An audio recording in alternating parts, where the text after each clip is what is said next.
Hello, my darlings. Hello, it's me. Here I am again, still here. Unlike some of us. Just got back from a bit of a send-off for one of my old pals. Funeral for a chap called Peachy Gordon.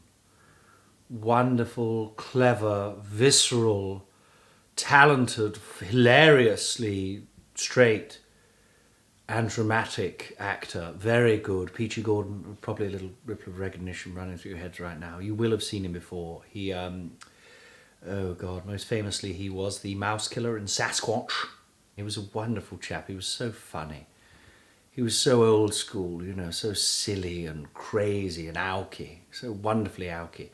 And, you know, he'd just kick off all the time and always doing silly things, playing funny little pranks. You know, he once phoned the Queen and pretended to be Santa Claus. Underneath all the japery, underneath all the mucking about and the, you know, throwing popcorn at swans, there was a very, very serious actor there in Peachter. And I remember seeing his Henry V, and I just squelched through the entire thing. You know, just sat there squelching away. It was that good.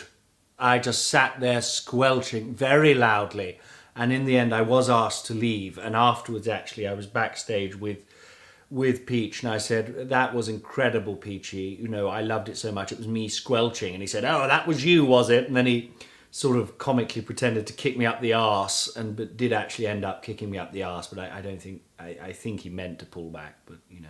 He was one of these sort of actor would go on stage full erection. He used to say, if I'm not completely erect by the time I'm on stage, it's not worth doing it because I'm not really in it. I'm not really feeling it, you know.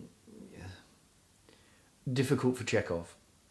He made a video shortly before he died, and it was the big C that got him, lungs. He basically went through each and every one of us, and he told us why we couldn't act, why we were ugly, what was physically repulsive about us, why he'd never liked us, why we were completely untalented, basically tore apart our entire characters. Some people took it seriously. I chose not to. I chose to say, well, what you're saying there, Peachy, is, yes, none of us is perfect, but hey-ho, you love us all. The more he talked about my flaws, particularly the you know, that stuff down there, the more he was saying, actually, Anna, don't change.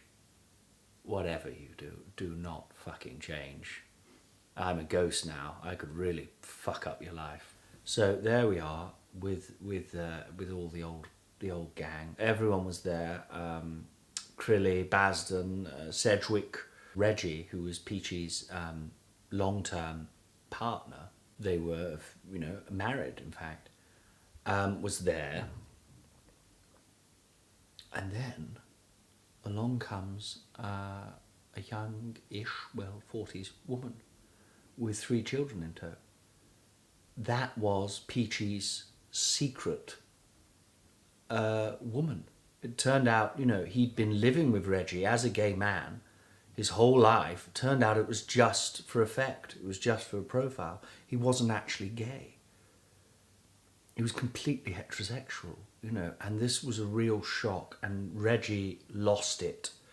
I mean, honestly, Peachy was camp as David, but when Reggie found out that he hadn't been gay and he'd been essentially making love to a man who could never really love him for 40 years, Reggie just lost it, swung for this woman. I felt very bad for her. A couple of hours later, the wine and the cheese and the sex flowed, and we'd all forgotten about it, and everyone was just naked and having a heck of a good time. But a lot of this, obviously, I brought a glass back with me, which is, you know, hey-ho, free glass. So what I will say is,